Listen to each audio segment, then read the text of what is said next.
And for more, let's welcome in CBS Sports senior writer Jerry Palm here with his risers and fallers and perhaps a change at the top, Jerry, with Alabama barely surviving in Texas and Georgia taking care of business against Samford. Does Georgia jump Alabama for #1 in the rankings, you think? Yeah, I probably will this week, and it's really not so much about what Georgia did because it was a pedestrian performance against an overmatched opponent. It's really more about what Georgia did last week and what Alabama did this week. And Alabama really just got by on superior talent today because they didn't really do anything well in terms of discipline and execution.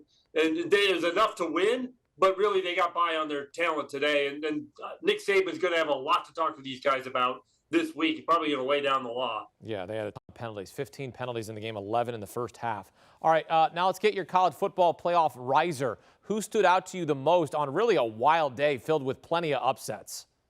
Yeah, which really led to a lot of fallers. But the one riser that stands out for me is Kentucky going into Florida and beating the Gators 1 week after Florida was the last week's biggest riser after beating Utah. That's a great win for Kentucky. It also happens to make Mark Stoops the all-time leading winner as a coach at Kentucky, but really more importantly is it gives Kentucky a leg up in the division as they chase Georgia and maybe a high quality bowl game come January. So that's a big win for Kentucky, and they should move up pretty far in the polls from where they were this week at number 20.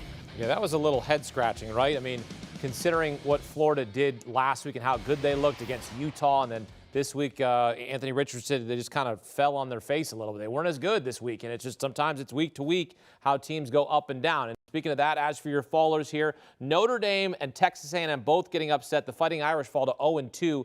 Not the start Marcus Freeman was looking for, Jerry, in his first season as head coach at South Bend.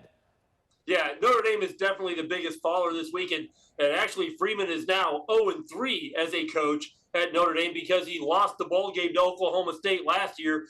That loss and the Ohio State loss are pretty forgivable, and in fact, I thought they actually acquitted themselves pretty well at Ohio State, but there's no getting around losing to Marshall at home. That's a disaster for Notre Dame, and now Marcus Freeman is the first coach ever at Notre Dame to start 0-3.